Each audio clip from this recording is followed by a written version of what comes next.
আজ শুধু বিএনপি নিয়েই কথা। বিএনপি তো গালাগালি করিচ্ছে, আরেকটু গালাগালি করার সুযোগ পাইল আর কি। আগে তিনজন মুরব্বী নিয়ে কথা, মুরব্বী নেতা নিয়ে কথা। আগে মাপছে আনি প্রত্যেকে শ্রদ্ধাভাজন রাজনীতিবিদ। প্রথমে মির্জা ফখরুল ভাই কইছেন ইউনূস সাহেব দয়া কইরা তাড়াতাড়ি নির্বাচনটা দেন। আর সরকারকে ইউনূস সাহেবকে বলতেছি আপনিও দয়া করে এটা তাড়াতাড়ি করেন। তাড়াতাড়ি করলে কি হবে যে জনগণ ভোট দিয়ে তার নিজস্ব সরকার তৈরি করতে পারে। দেখেছেন সুর নরম হয়েছে। কি হুঙ্কার দিচ্ছিল বিএনপির লোকজন। 3 দিন আগে গেছিল নির্বাচনের দাবিতে মাঠে নামিচ্ছে বিএনপি। আন্দোলনের হুমকি দিয়েছিল বিএনপি। করেন আন্দোলন, ঈদ তো গেছে, করেন আন্দোলন, নাকি সামনের ঈদের পরে করবেন। এই হুঙ্কার আবার ইন্ডিয়ান পত্রিকা আসে, দেখেন কি লিখেছে।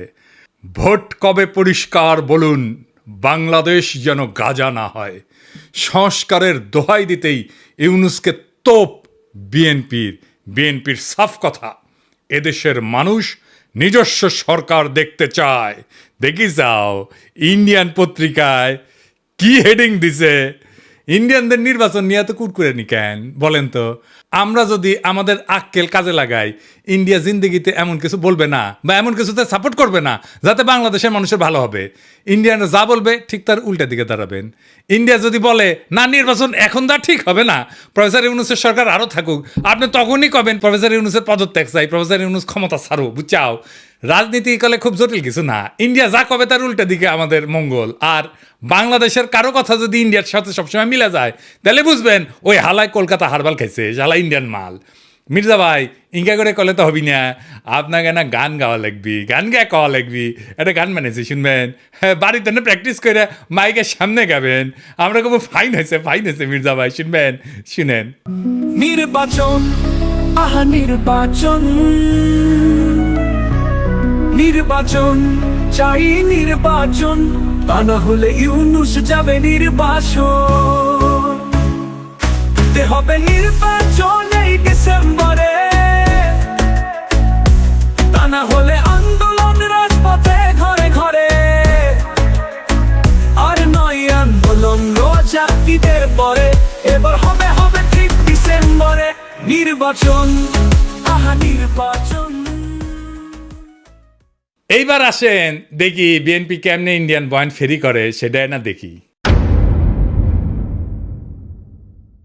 বিএনপির রিকমেন্ডেশনে হওয়া পররাষ্ট্র উপদেষ্টা তহিদ সাহেব আর বিএনপি নেতার ছোট ভাই জসিম ডিশিয়া আসা না হয়েছে।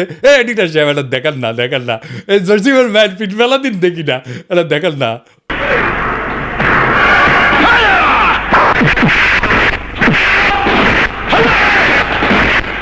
আর দেখি যাও ক্যাঙ্কা হিরোইনছি এ জসিম কইল যে 1971-এর জন্য পাকিস্তানে ক্ষমা চাইতে হবে।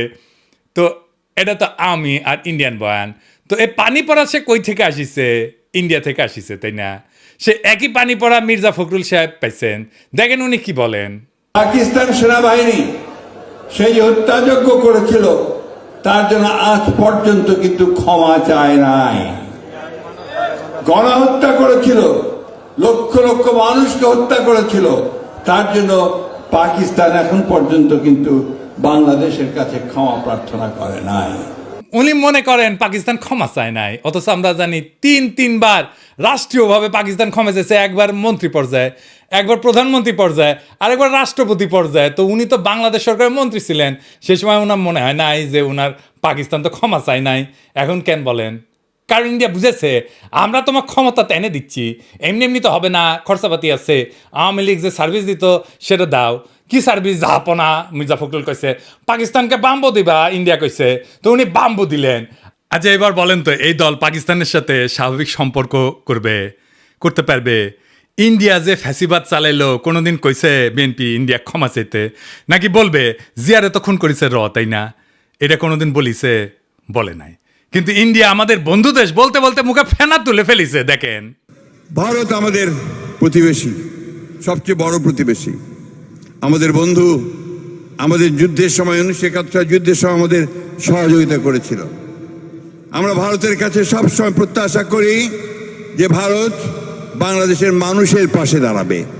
যাই হোক মির্জা ভাই, আপনি তো বলেন মুক্তিযুদ্ধ করেছেন, এটি সেই সময়ের গল্প শুনবার চাই। মানে কোটি কোটি যুদ্ধ করেছেন, কোটি ট্রেনিং নিছেন, কারা কারা আপনার সহযোদ্ধা ছিল, কবে অস্ত্র জমা দিলেন, কি অস্ত্র ব্যবহার করেছেন, মানে হাউস আছে কেন পাকিস্তানের উপরে যেমন বিলা, আপনি তো মনে লয় যে সখানিক পাকিস্তানি আমি জয় বাংলা করেছেন না গল্প করবেন, হাউস আছে আমার কলে। চুপি চুপি কই মির্জা ভাই, আপনার উপরে না হেবি স্টাডি করেছি। কেন করেছি জানেন? আপনারা বোঝার জন্যে স্টাডি করে পেয়েছি কি জানেন না, খারাপ কিছু কমু না, আপনার লাইফ হিস্ট্রি কিন্তু ইন্টারেস্টিং। আপনি ঢাকা কলেজের ইকোনমিক্সের টিচার হিসেবে ক্যারিয়ার শুরু করেন, শিক্ষকতার ক্যারিয়ার, পরে ঠাকুরগাঁও কলেজে ইকোনমিক্সের অধ্যাপক ছিলেন, খুবই জনপ্রিয় টিচার ছিলেন, ছাত্ররা আপনার ক্লাস করার জন্য উন্মুখ হয়ে থাকতো, মার্শাল্লাহ। আবার অদ্ভুতভাবে আপনি বাংলাদেশ সরকারের পরিদর্শন এবং আয় ব্যয় পরীক্ষণ অধিদপ্তরের একজন অডিটর হিসেবে কাজ করেছেন এই প্রফেসর হওয়ার পরে। শিক্ষা বিভাগে আবার ডিজি আসিলেন। এমন সেলিব্রেটেড শিক্ষকের জীবন চাইরা অডিটর কেন হইলেন, এটা মিলাইতে পারি নাই। তাই আপনার জীবনের গল্প আপনার কাছ থেকে শোনার ইচ্ছা থাকলো। আমার ক্ষুদ্র ভ্রাতার ভগিনীরা আপনাদের কয়ে রাখি, কারো সম্পর্কে জানতে হইলে এভাবে ডিক করবেন, খুঁড়বেন, তারপরে তাই আপনি ভালো তার ডিল করতে পারবেন। যাই হোক, এবার আরেক বিএনপির সিনিয়র নেতারে নিয়ে আলাপ করি, হ্যাঁ, আমির খসরু মাহমুদ। যেই সরকার জনগণের ভোটে নির্বাচিত হবে তারা জনগণের কাছে দায়বদ্ধ থাকবে, জবাবদিহি থাকবে। সেটা যেই সরকারই হোক, কোনো মহামানবকে বাংলাদেশের দায়িত্ব দেওয়ার জন্য বাংলাদেশের মানুষ নির্বাচনে, এই বাংলাদেশের মানুষ আন্দোলন সংগ্রাম করে নাই, ত্যাগ স্বীকার করে নাই। আর কোনো মহামানব কোনো দেশের গণতন্ত্রের সমাধান দেবে, তার জন্য বাংলাদেশের জনগণকে অপেক্ষা করতে হবে, এটা বিশ্বাস করার কোনো কারণ নেই। আমির খসরু ভাই উনি কইছে, নির্বাচিত সরকার জবাবদিহি করবে জনগণের কাছে, কোনো মহামানবকে ক্ষমতায় বসানোর জন্য বাংলাদেশের মানুষ আন্দোলন সংগ্রাম করে নাই, ত্যাগ স্বীকার করে নাই। উনি ত্যাগ স্বীকার করেছেন, ওটা ত্যাগ স্বীকারটা এটা দেখে আসেন। হ্যাঁ, আমির খসরু ভাই, আপনি তো ডিসেন্ট মানুষ, আশা করি আপনি ক্ষমতায় গেলে তো বটেই, ক্ষমতায় যাওয়ার আগেও জবাবদিহিতা করবেন, তাই না? আচ্ছা আমির খসরু ভাই, এই যে হোটেল সেরিনা আপনার ছিল তো না? এখন আপনি কইবেন যে আমি মালিকানা ছেড়ে দিছি, কথা সত্য মানলাম, আপনি মালিকানা ছেড়ে দিচ্ছেন। কয়টা জিনিস বলেন তো, যে জমিটা যার উপরে দাঁড়িয়ে আছে হোটেল সেরিনা, এটা তো চট্টগ্রাম স্টক এক্সচেঞ্জের জমি, তাই না? ওই সময় আপনি চট্টগ্রাম স্টক এক্সচেঞ্জের চেয়ারম্যান ছিলেন, তাই না? তো কি কি হয়েছিল আমি বলি খসরু ভাই, কিছু মনে করেন না, আমার কনফিউশন হয়েছে, কনফিউশন দূর করে দাও আপনার দায়িত্ব। আপনি বিএনপির অতি গুরুত্বপূর্ণ নেতা, আপনি জবাবদিহিতার কথা বলেন, আপনার দলের হাতে রাষ্ট্রের দায়িত্ব যাবেন, আসেন কি কি হয়েছিল দেখি, কোথাও বই লিলে ধরে দেন, তাই না? মানুষের ভুল বোঝা ঠিক না আপনারে, তাই না? 1995 থেকে 2001 সাল আপনি তখন, এটা আওয়ামী লীগের আমল, আপনি তখন চট্টগ্রাম স্টক এক্সচেঞ্জের চেয়ারম্যান ছিলেন। এই সময় রাজুক থেকে ঢাকার Banani road number 17 plot number 27 Chattogram stock এক্সচেঞ্জের টাওয়ার নির্মাণের জন্য কেনা হয়, মাশাআল্লাহ। কিন্তু সমস্যাটা হইতেছে, ভবিষ্যতে এই জমি আপনার ব্যক্তিগত মালিকানায় পরিণত হবে। কেমনে হবে?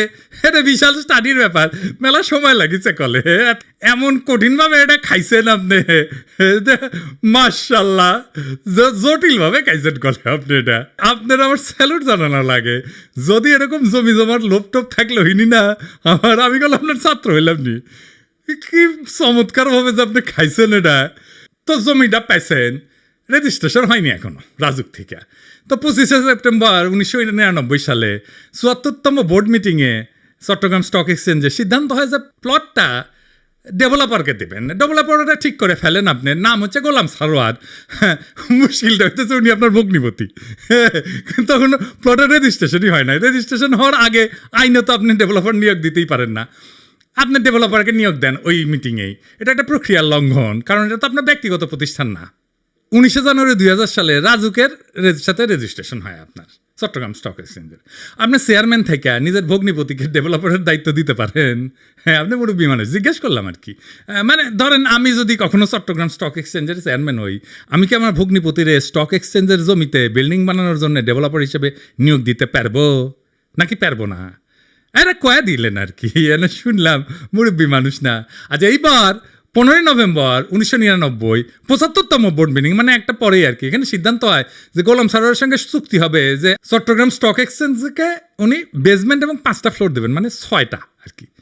ভালো কথা, এই 5টা ফ্লোরের কথা মনে রাখেন, বেসমেন্ট সারা 5টা। হ্যাঁ, এরপর 13 ফেব্রুয়ারি 2000 সালে চট্টগ্রাম স্টক এক্সচেঞ্জের বোর্ডকে পাশ কাটায় স্টক এক্সচেঞ্জের সিইও ওয়ালিউল মারুফ মার্টিন এবং গোলাম সারোয়ার আপনার ভগ্নিপতি, এই দুইজনের মধ্যে একটা আনরেজিস্টার্ড চুক্তি হয় যে চুক্তি কখনো রেজিস্ট্রেশন হয়নি।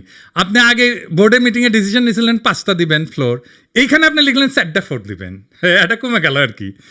এইটা অবৈধ চুক্তি এবং জালিয়াতিপূর্ণ চুক্তি। এখানে পেনাল কোড 467, 468 এবং 471 ধারা লঙ্ঘন হয়েছে, হ্যাঁ আইনের ভাষায় কইলাম আর কি। তো 74 এবং 75তম বোর্ড মিটিংয়ে গোলাম সারোয়ারকে ব্যক্তিগতভাবে ডেভেলপার হিসেবে নিয়োগের আলোচনা হয়, কিন্তু সিইও যে সিগনেচারটা করলো না এই যে 4টা মিটিংয়ে, ওইখানে হোটেল সারেনার মালিক হিসাবে তার সাথে এগ্রিমেন্টটা হইল। সারেনাকে তখন হয়নি যখন আপনি বোর্ড মিটিং করেছেন, বুঝছা? তো এই সিইও ওয়ালিউল মারুফ মার্টিন সে বোর্ড মিটিং উপেক্ষা করে সারিনার সাথে একটা চুক্তি করলো। সে কি পারে? হ্যাঁ পারে না, তাই না? যাই হোক, স্টক এক্সচেঞ্জের তরফ থেকে আনুষ্ঠানিক বা বৈধভাবে সারিনাকে কোনো দায়িত্ব দেওয়া হয়নি, তাই না? হ্যাঁ, বোর্ডকে পাশ কাটায় যে আপনি সারিনাকে দায়িত্ব দিলেন, এটা আপনি পারেন না। এরপর 23শে মে 2000 সালে গোলাম সারোয়ার মানে আপনার ভগ্নিপতিরে একটা পাওয়ার অফ অ্যাটর্নি দেওয়া হয় যাতে জমি বন্ধক দেওয়া, আর্থিক ক্ষমতা দেওয়া হয়, কিন্তু ওইটাতে আবার কোনো ফ্লোর বন্টনের উল্লেখ নাই। এই চুক্তিতে বোর্ড অনুমোদনেরও উল্লেখ নাই। 10ই জুলাই 2000 সালে আপনি এবং ভাবি আপনার স্ত্রী সারিনার 50% শেয়ারের মালিক হয়ে যান, কিনে নেন আর কি। কী টাকা দিচ্ছেন কে জানে। হ্যাঁ, ভগ্নিপতিকে রাস্তা তৈরি করে দিচ্ছেন, এখন নিলেন শেয়ার। 2010 পর্যন্ত হোটেলের মালিকানা ছিল আপনার। এইভাবে প্রাতিষ্ঠানিক সম্পদকে পারিবারিক ব্যবসায় রূপান্তর করে ফেললেন। এটা একটা জ্ঞাত ষড়যন্ত্র, ইংরেজিত কয় ক্রিমিনাল কনস্পিরেসি। ইংরেজিত যেহেতু কইছে ঠিকই কইছে। হ্যাঁ, 20শে নভেম্বর 2004 সাল রেজিস্ট্রেশন হয় জমিটার গোলাম সারোয়ারের নামে। অদ্ভুত ব্যাপার। তবে দলিলে সম্পূর্ণ ভবনের উল্লেখ নাই, দামে ব্যাপক গড়মিল দেখানো হয়, এটি সরকারকে রাজস্ব ফাঁকি দেওয়া হয়। দলিলে প্রকৃত দাম না দেখানো পেনাল কোডের 420 সিটিং এই ধারার আওতায় পড়ে। এইবার ভবন নির্মিত হয় আলহামদুলিল্লাহ। জিলাপি টিলাপি খাওয়া হয়, বিলার টিলার দেওয়া হয়। ভবনের অনুমোদন ছিল কত? 15 তলার। আপনি ভবনটা বাড়াইছেন কত? 20 তলা, 5 তলা এক্সট্রা, 12 হাত কাকুরের 13 হাত বেশি দেখেছি না, সেরকম 15 তলা অনুমোদিত বিল্ডিংয়ের 20 তলা হয়ে যাওয়া দেখলাম আমরা। এটা রাজুকের নিয়ম ভঙ্গ কইরা অবৈধ নির্মাণ, নগর উন্নয়ন আইনের গুরুতর লঙ্ঘন। আর চট্টগ্রাম স্টক এক্সচেঞ্জের 4টা ফ্লোর পরে এটা কমায় 4টা করা হয়েছিল না, সেটা আসলে যে অতিরিক্ত ফ্লোর বানায় দেড়টা থেকে দেওয়া হয়েছে। মানে মাছের তেলে মাছ ভাজিছেন, পুরা বিল্ডিং আর জমিন মালিক হয়ে গেছে আমির খুরশি মাহমুদের পরিবার। বুঝেছাও মজার এই দারুণ চালাকি কইরা এমন একটা জায়গায় আপনি সম্পদ বানাইলেন, কি ফাইন সিস্টেম কইরা। আচ্ছা, খালেদা জিয়া এতিমখানার টাকা সরান নাই, টাকা ব্যাংকে ছিল, কিন্তু উনি নাকি নিয়ম মানেন নাই, তাই উনারে জেলে নিল হাসিনা। আপনার নামে কেন কোনো মামলা হইল না? আপনি তো বলেন আপনার মালিকানা নাই। মালিকানা ছিল তো ওই সময়, এক সময়, তাই না? ওই মালিকানা কি আপনি নিতে পারেন? আপনি ডিউ ডিলিজেন্স করেছিলেন? করেন নাই। আপনি জানতেন না 15 তলার পারমিশন নিয়ে 20 তলা বানানো হয়েছে? হ্যাঁ, তাও তো শেয়ার কিনেছেন। আপনার তো ডিউ ডিলিজেন্সই ধরা পড়ে যাওয়ার কথা। এই সারিনাতেই তো আপনি আবার ফার্মের বাসায় দান্দিক বোকা চোদাদের নিয়ে মিটিং করেন, কমিউনিস্টদের নিয়ে। ইনভেস্টমেন্ট সামিটের টাইমেও মিটিং করেছিলেন। আপনার কি প্রফেসর ইউনুসকে জবাবদিহিতার কথা বলা মানায় আমি খুশি ভাই? হ্যাঁ, আগে দেখতাম মানুষ রাজনীতি করতে এসে গরিব হয়, বাংলাদেশে দেখতেছিস খালি সবাই বড় লোক হয়, বড় লোক হয়, বড় লোক হয়, টেকায় খালি টেকা। আমির খুশি ভাই, এটাই সমস্যা কি? সমস্যা হচ্ছে টেকা কামানোর জন্য রাজনীতি যদি কেউ করে তার মাথার তো খালি টেকা আর ধান্দা ঘুরবি। রাষ্ট্র তো একটা হিউজ রিসোর্স, তাই না? ওই রিসোর্সের মালিকানা নেওয়াটাই কি রাজনীতি? আপনি তো রিক্সাওয়ালা, ঠেলাওয়ালা, গার্মেন্টস শ্রমিক, বাস শ্রমিক, কৃষক, ক্ষেতমজুর, ক্ষুদ্র ব্যবসায়ীর কথা ভাবতে পারবেন না। দল মূর্খ সদাদের পাবেন, আইসা গালাগালি করবে। শীর্ষ নেতারা মেদিনীপুরের ভাষায় কথা বলবে আর মূর্খ সদাদের আইসা আমার মালওয়ান করবে, গালি দিবে।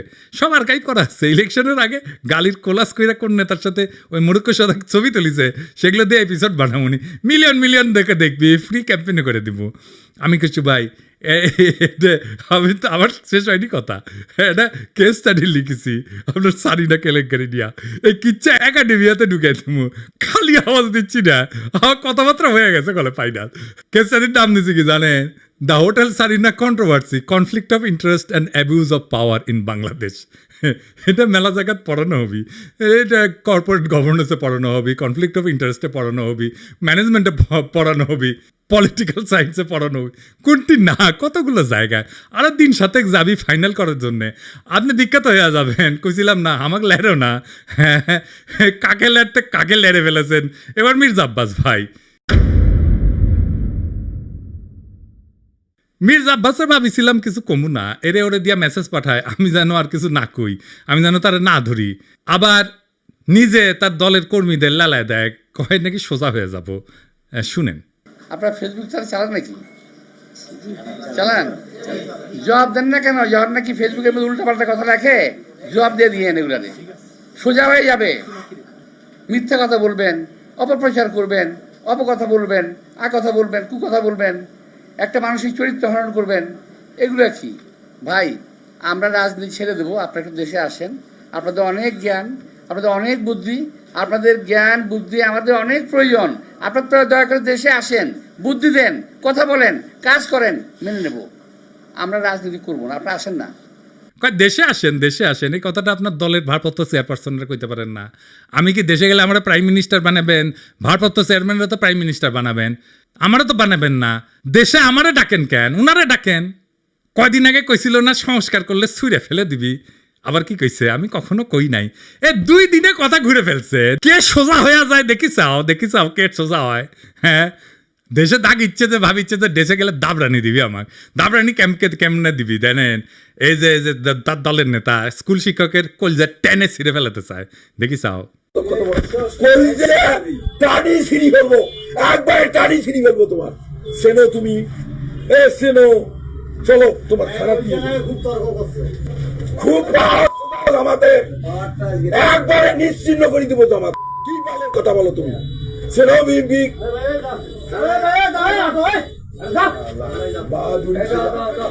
তোমার নামে আমি মামলা দেবো।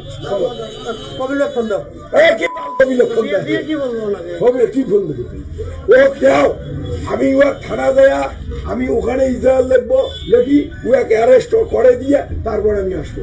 কুড়িগ্রামে কি কয়, ক্ষমতা না আসতে আসতেই এই শুরু করেছেন। ক্ষমতা গেলে কি করবেন এটা পাবলিক জানে। আপনাদের তো উন্নতি হইতেছে না, ক্রমাগত অবনতি হইতেছে। দুঃশাসন শুরু করলে আবার লড়াই শুরু করব। দেশের মানুষকে তো আর অরক্ষিত রাখা যায় না। মির্জা আব্বাস ভাই, আমি সোজাই আছি, কিন্তু আপনারা একেবারে ফ্ল্যাট করে দেবো, একেবারে হুতায় দেবো, উঠবার পারবেন না। এই বুড়া বয়সে আপনি কল্পনা করতে পারতেছেন না আপনারা আমি কোন দিক দিয়ে ধরবো। মিশা কথা আমি কইছি, কোন কথাটা মিশা কইছি কইবেন? হ্যাঁ, কোন সেক্টরে মুক্তিযুদ্ধ করেছেন, কার সাথে যুদ্ধ করেছেন? আমি নানাভাবে ক্রস চেক করিয়া কইছি আপনি বালের মুক্তিযুদ্ধ করেছেন, মুক্তিযুদ্ধের নামে মিথ্যাচার করেছেন। দিন বদলাইছে মির্জা আব্বাস ভাই, শেরের উপরে শোয়াশের আছে। শোনেন মির্জা আব্বাস ভাই, মানুষের 3টা জিনিস ডরায়, এই ডর দেখায় মানুষের শাসন করছেন এতদিন। জানের ভয়, সম্মান হারানোর ভয়, আর সম্পদ হারানোর ভয়। আমার জানের ভয় নাই, সম্মান হারানোর ভয় না, আমার সম্মানই নাই। আপনি কি নিবেন? আর সম্পদ এটাই, এই যে এটা কেড়ে নিতে পারবে না কেউ। আপনার লেসপেন্সারদের পিছে লেগে দিতে পারেন, বালটাও শিখতে পারবেন না। বাংলাদেশের পলিটিশিয়ানরা দুধে দেওয়া তুলসী পাতা না, সব বিগ শটের আমল নামা বাইর করবো টাই না। এইভাবে এই দুর্নীতি আর দুর্বৃত্তায়নের খাজে খাজে বাংলাদেশের রাজনীতি আজকাল এক অলিক নাট্যশালায় পরিণত হয়েছে, যেখানে দাবি দেওয়া আর আচরণ 2টা ভিন্ন গ্রহে বাস করে। এখানে কেউ মুক্তিযোদ্ধা হয়েও যুদ্ধের ইতিহাস বিকৃত করে, আবার জনগণের শাসনের বুলি আওড়ায় চতুরতায় জনগণের সম্পদকে ব্যক্তিগত সম্পত্তিতে রূপ দেয়। আজ যারা ক্ষমতার বাইরে তারা জবাবদিহিতার গান গায়, কাল যখন তারা ক্ষমতায় তখন জবাবদিহিতার ঊর্ধ্বে ওঠায় হয় তাদের অভিষ্ট। রাজনীতি আজ জনগণের না, নিজের ভাগ্য বদলানোর জাদুর কাঠি। আজ যে দল ইন্ডিয়া বিরোধী স্লোগানে জ্বলে ওঠে, তার বয়ানি আবার ভারতীয় লাইন টু লাইন কপি হয়ে ফিরে আসে ঢাকার রাজপথে। যারা বলেন আমরা নির্বাচিত সরকার চাই, তারাই আবার নির্বাচন আগে নয় পরে টাইপের গানের লিরিক গায়। কেন? হ্যাঁ, কারণ এবার মিউজিক ইন্ডিয়া বানাইছে। আর আপনি যদি জনগণের পক্ষ নিয়ে কথা বলেন, আপনাকে বলা হবে তুই কিসের দেশপ্রেমিক। অথচ প্রশ্ন করার সময় এখনই। জানতে চাই, আপনি যদি জবাব দিতে চান, নিজে কবে জনগণের সামনে দাঁড়ায় জবাব দিচ্ছেন? একবার বলেন, একবার দিচ্ছেন জবাব? জনগণের সামনে দাঁড়ায় জিন্দেগিতে দেন নাই, এখন জবাব দিতে চাইতেছেন আপনি প্রফেসর ইউনূসের কাছে। বাহ, মজা আরই মজা। আপনি যদি বলেন দুর্নীতি হবে না, আপনি নিজের জীবনে কোন অধ্যায় প্রমাণ করছেন? দেশের মানুষ সব বুঝে, বোকা না। এখন কেউ চোখ বন্ধ করে ভোট দেয় না। তারা জানে ঢাকা শহরের প্রত্যেকটা বিল্ডিং এর ছায়ায় লুকায় থাকে এক একটা রাজনৈতিক ষড়যন্ত্র, একটা দুর্নীতির ইতিহাস। এখন সময় আসছে গলা ছেড়ে বলার, এই দেশ কারো বাপের না, পারিবারিক ব্যবসা না। এদেশের জমি, গ্যাস, শিক্ষা, ভোট সবই জনগণের সম্পদ। আর এই সম্পদের হিসাব চাই, জবাব চাই, বাম ডান না, ন্যায় অন্যায়ের মাপকাঠিতে। কারণ আজ আপনারা রাষ্ট্র ক্ষমতা নেওয়ার কথা বলতেছেন, নির্বাচনের কথা বলতেছেন, আপনার বগলে পুরানা লুটের খতিয়ান। এই বাংলাদেশকে আমরা বদলাবো, বাংলাদেশকে আমরা আমাদের স্বপ্ন দিয়ে সাজাবো, আমাদের বর্ষা বিপ্লবের স্মৃতি দিয়ে ভরাবো। এই দেশ আপনাদের মতো নেতাদের না। এই দেশ প্রত্যেক জনতার, প্রত্যেক নাগরিকের। এই দেশের মালিক আমরাই আমজনতা। আমরা যা চাইব, জনতা যা চাইবে, দেশ সেভাবে চলবে। রাজনৈতিক দলের ইচ্ছার কাছে আমাদের ভাগ্যকে আমরা আর বন্ধক দেব না। ইনকিলাব জিন্দাবাদ।